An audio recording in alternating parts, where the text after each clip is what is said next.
A very good afternoon and welcome to Lunchtime News on TV1 for the news first team. I'm Bulletin De Silva. Let's start off with a look at the headlines. Sports Minister approves the 2023 Cricket World Cup squad, led by Dasun Shanaka. Vanidhu Hasaranga, Mahesh Theekshana and Dilshan Madhushankar named subject to fitness. Another tremor reported in Buttala. Permission not granted for Chinese vessels so far, says Foreign Minister Ali Sabri. Cabinet not to present the 2024 appropriation bill in Parliament. Government lays the foundation for a drinking water project for the Velgala Vidyalaya in Ibbagabua. In your top story, the Sports Minister today approved the Sri Lanka men's squad for the 2023 ICC Cricket World Cup. The 2023 ICC Cricket World Cup hosted in India is set to commence on the 5th of October. The Sports Minister approved the Sri Lanka men's squad this morning. The Sri Lanka squad, captained by Dasun Shanaka, also consists of Kusal Mendes, Pathum Nissanka, Kusal Janit Pereira, Dimut Karnaratna, Charit Asalanka and Sadira Samaravikrama. Squad announced by the Sri Lanka Cricket Selection Committee also consists of all-rounders Dhananjay De Silva and Dunith Vellalage. Matisha Padirana, Kasun Rajitha and Lahiru Kumar have been named as bowlers. Chamika Karnaratna and Dushan Hemanta were announced as travelling reserves. Vanidhu Hasaranga, Mahesh Theekshana and Dilshan Madhushankar were named subject to fitness. The Sri Lanka squad is due to leave for India tonight to participate in the 2023 Cricket World Cup. MTV Channel Private Limited, which operates Sirasa TV, Shakti TV and TV1, is a Sri Lanka television rights holder for the ICC Men's Cricket World Cup 2023. MBC Networks Private Limited secured the radio broadcasting rights for the ICC Men's Cricket World Cup 2023. Moving on to another headline-making story, a minor tremor has occurred in Buttala last night. The Geological Survey and Mines Bureau said its strength was recorded at 2.4 magnitude units. The Geological Survey and Mines Bureau reported that a minor tremor occurred around 11:20 p.m. last night in the Buttala area of the Monragala district. In the last few months, tremors were reported from several places on the island. Tremors of magnitude 3 and magnitude 3.5 on the Richter scale were reported from Vallabhaya and Buttala areas on the 10th of February. Another tremor of magnitude 2.3 was reported from Vallabhaya on the 11th of February. On the 12th of February, several tremors occurred in the Buttala and Unuatun areas between 8:45 am and 9 am. On the 22nd of February, several more tremors were reported in Buttala, Palvatta, Anapallama and Vallabhaya areas. They were recorded at magnitude 3 and 3.5 on the Richter scale. On the 18th of March, a tremor of magnitude 2.6 was reported near Kirinda, Palatupana and Hajiar areas. A tremor of magnitude 3 was reported in Thimirivava area of Kormarankada Velatrinkamali on the 19th of March. Several areas, including Colombo, felt the impact of a tremor in the South Indian Ocean on the 1st of July. In more local news, Indian media reported that Sri Lanka's Foreign Minister Ali Sabri has said that the controversial Chinese research vessel Shiyan 6 has not been given approval to dock in Sri Lankan ports, says Indian security concerns are an important factor, but the negotiations are ongoing. Asian News International reported from New York that Sri Lanka's Foreign Minister Ali Sabri said that Sri Lanka has a standard operating procedure and has consulted many friends, including India. Ali Sabri told ANI, quote, "That's a conversation going on for some period of time. India has expressed its concerns over a long time, but we have come out with the SOP when we were making that. We consulted many of our friends, including India. So, as long as it complies with the SOP, we have no problem. But if it doesn't comply with the SOP, we have a problem," unquote. Indian media reported as the foreign minister saying that Sri Lanka has not given permission for the Chinese vessel Shiyan 6 to dock in October, adding that negotiations are ongoing. They added that Sri Lankan President Ranil Wickremesinghe too had said that an SOP had been worked out for foreign vessels. President Ranil Wickremesinghe says he is working to allocate more funds for the upliftment of education. He expressed these views during an event in Hanwalla. The Sitawaka Sisu Arunalu program was held at the Rajasinghe Central College in Hanwalla, presided by President Ranil Wickremesinghe. Prime Minister Dinesh Gunawardena, Chinese Ambassador to Sri Lanka Kee Zen Hong and others attended the event. The President presented school equipment to several students during the event. The event, which distributed school equipment and uniforms to 12,000 school children, was made possible through the support of the Chinese government. We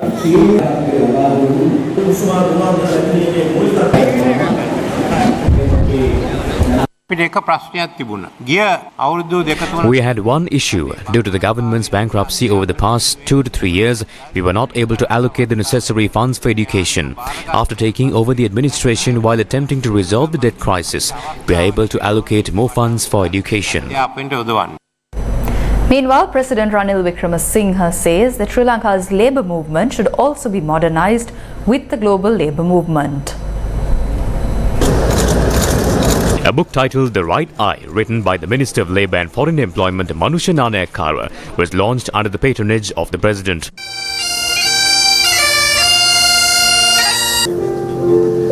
The first copy of the book was presented to the President by the Minister. The book focuses on the Minister's 23 years of experience in media. Now the labour movement in Sri Lanka did not start from industries. In our country, trade unions were formed by government employees. At least 25 to 30% work online without a physical workplace. They work from home at any time when they want. We have to think about how we are going to reach that level as well. Ranil Wickremesinghe කියන අනාගතවාදී නායකයා. Every time the futuristic leader Ranil Wickremesinghe took decisions for the country, the people rejected him. But every time he were defeated, within a year or so, the country faced dangerous consequences. Our president is someone who has a vision for the future. No matter what the people decide at the elections, Ranil is the one who fearlessly came forward to save the people without playing into party politics. We are happy that today we have been able to win those challenges, especially with a president like Ranil Wickremesinghe. I fulfilled my responsibility as a citizen at a time when we fell into a deep economic crisis. No matter what anyone says today, one day, Mr. President, you, me and the Prime Minister will be appreciated for taking responsibility at such a crucial time. අද කවුරු මොනවා කිව්වත් කවදා හරි දවසක ජනාධිපතිතුමනි ඔබවත් අපිවත් මේ වෙලාවේ වගකීම් ගතු අගමැතිතුමා ඇතුළු මේ කණ්ඩායම අගයාවි. A discussion between President Ranil Wickremesinghe and representatives of the International Monetary Fund will be held today. The meeting will take place at the President's office. The IMF review discussions on the International Monetary Fund's extended fund facility began on the 14th of September. Accordingly, the final discussion on the first review will be held today. A group including the State Ministers of Finance are scheduled to participate in this regard. Meanwhile, representatives of the International Monetary Fund met with the opposition yesterday. It was reported that discussions were held at length regarding the agreement reached by the current government with the International Monetary Fund. Meanwhile, representatives of the International Monetary Fund engaged in a discussion with a group of professionals yesterday as well. The group comprised of members from the GMOA, Electricity Board Engineers Union, FUTA and other professionals' trade unions. Speaking to media, the Pivithuru Helorume expressed views on the tranche that is to be received by the IMF. ආණ්ඩුව dollar බිලියන 3ක ණයක් ජාත්‍යන්තර මූල්‍ය අරමුදලෙන් අරගත්තේ පොරොන්දු 100ක් දීලා. The government made hundreds of promises to get a loan of $3 billion from the IMF. 57 of those promises should be filled by now, but only 38 have been fulfilled. Either 19 of the conditions have not been met or they haven't been publicized to know if they have not been met. Some politicians expressed views recently that there is a risk of losing the second installment of the IMF, as only 38 of the 57 conditions have been met by the government. They might issue warnings and release a second installment, but there is another review before the third round. The last 16 times the government had to let go of the IMF program as they were unable to fulfill the conditions. By failing to fulfill the 19 conditions in the government has shown they are heading in the same direction. ආලෝචනය වන විටත් ඉටු නොවූ කොන්දේසි තිබුණොත් නම් ඒ කොන්දේසි ඉටු කරන තුරා පසුගිය 16 වතාවදීම සිද්ධ වුණේ කොන්දේසි ඉටු කිරීමට අසමත් වීම නිසා අතරමැදදී මේ වැඩසටහන අත්හැරලා දාන්න ආණ්ඩුවට සිද්ධ වීම ඒ පාරේ තමයි නැවත යන්නේ කියන එකයි මේ කොන්දේසි 19ක් ඉටු කර ගැනීමට අසමත් වීම හරහා ආණ්ඩුව පෙන්වලා තියෙන්නේ. In another headline-making story, the Cabinet has granted approval to present the 2024 appropriation bill in Parliament. Announcing the cabinet decisions, the Government Information Department said the Attorney General cleared the appropriation bill prepared by the legal draftsman. The Cabinet of Ministers granted approval to gazette the 2024 appropriation bill and present it in Parliament during yesterday's cabinet meeting. The Cabinet of Ministers also approved amendments to the Inland Revenue Act. It was proposed that it is appropriate to amend the Inland Revenue Tax to enable any charity establishment that provides health facilities to children with disabilities in the society or that is established as a legitimate institution, prioritizing the well-being of the differently abled children in society or registered under any law enforced for registering social services organizations to request tax relief. In more local news, today marks a special day for children of the Velgala Vidyalaya in Nelliya Ibagamuwa. Gammadda brought a new hope for these children who have been suffering without water. Velgala Vidyalaya in Nelliya Ibagamuwa is a school with around 360 students and minimum facilities. These children don't have proper meals or water to quench their thirst. The school gets water from a public well in the village, but this water is not suitable for consumption.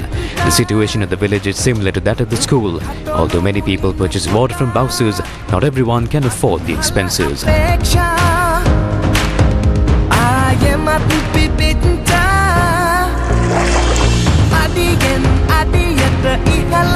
Gammadda identified this issue and intervened to find a solution. The foundation stone was laid today to build a water purification system at the Velgala Vidyalaya. Some, including leader of the Gammadda movement, Shevan Daniel, deputy leader of Gammadda Yasarat Kamalsiri, Tishan Subasingha of the Institute of Chartered Accountants, Jani Ganesan, and others were present for the occasion.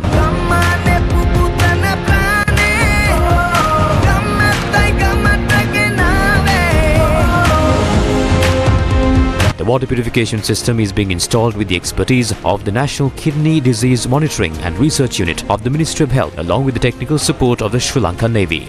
The financial support for the project is provided by the Institute of Chartered Accountants of Sri Lanka. Gammadda hopes to quench the thirst of the children of Velgala Vidyalaya and the villagers in the near future.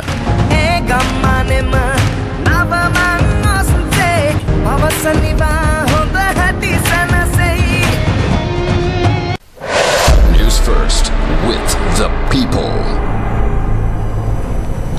The bill for the establishment of the Office for National Unity and Reconciliation has been gazetted. According to the order of the Minister of Justice, Prison Affairs and Constitutional Reforms, the bill was gazetted on the 22nd of September.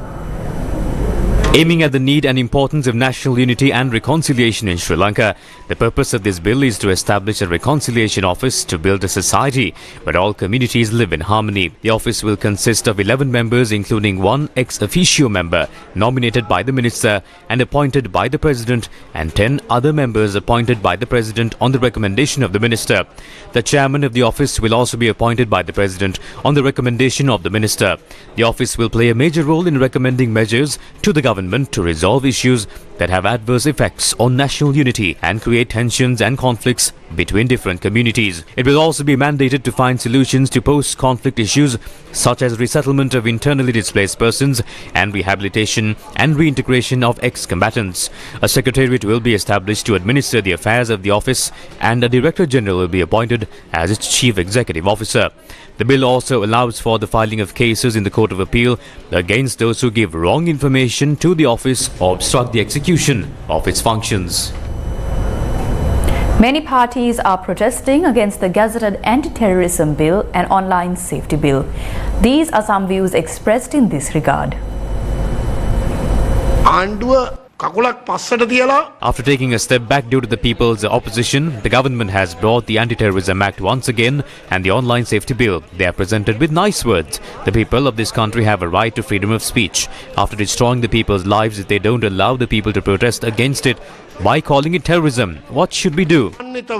සමාජයට ඉදිරිපත් කරනවා. අපි ආණ්ඩුවට කියනවා භාෂණයේ ප්‍රකාශනයේ අයිතිය මේ රටේ මිනිස්සුන්ගේ මානව හිමිකම් වල අයිතියක්.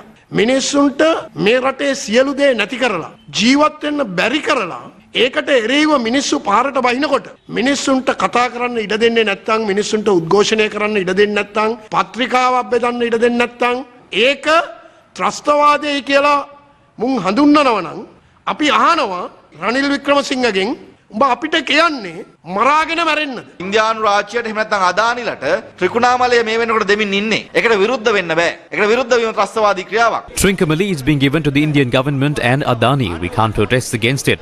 Protesting is an act of terrorism. We can't oppose the IMF. That is an act of terrorism. We cannot oppose any decision reached by the government. It is an act of terrorism. They are suppressing us and suggesting that we watch while they act arbitrarily. In the recent past, the army, police and intelligence units were used to suppress people and movements that oppose the government's actions. That wasn't enough for them.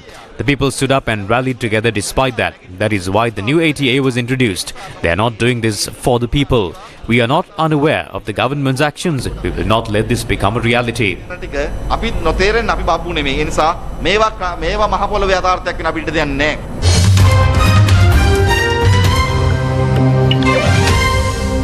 The President of South Korea will pay a state visit to the UK in November after accepting an invitation from King Charles III. The King and Queen Camilla will host Yoon Suk-yeol and his wife Kim Kyon-hee at Buckingham Palace. It will be the second incoming state visit of the King's reign, following South Africa's President Cyril Ramaphosa's stay last year. The BBC reports that the King and Queen have just returned from a 3-day state visit to France. The trip also saw Yoon secure a landmark deal with the US to counter the North Korean nuclear threat. The details of his UK state visit have not been released, but the trip will most probably follow convention with a ceremonial welcome and carriage procession to Buckingham Palace, followed by a state banquet on the first evening. A growing stream of ethnic Armenian refugees are fleeing Nagorno-Karabakh following Azerbaijan's seizure of the disputed region last week. More than 6,500 people have so far crossed into Armenia from the enclave, which is home to a majority of some 120,000 ethnic Armenians. They left after the government in Yerevan announced plans to move those made homeless by the fighting. Armenia's Prime Minister has warned that ethnic cleansing is underway in the region. Azerbaijan has said it wants to reintegrate the ethnic Armenians as equal citizens. Envoys from Armenia and Azerbaijan are due to meet for EU-backed talks in Brussels later on Tuesday, the first such talk since the seizure of Nagorno-Karabakh. US State Department spokesman Matthew Miller urged the two sides to reach a lasting peace agreement.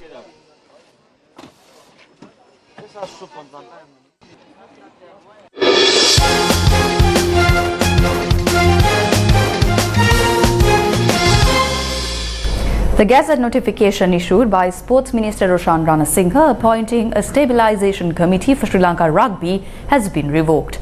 This was announced in an extraordinary Gazette published today by the Sports Minister.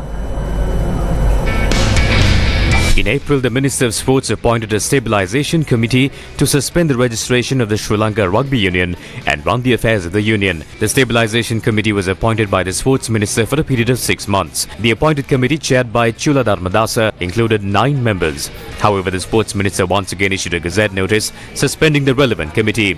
Accordingly, the administrative affairs of the Rugby Union are no longer carried out by the stabilizing committee. That's a wrap of the lunchtime news. Join us again at 9 p.m. for primetime news on TV1.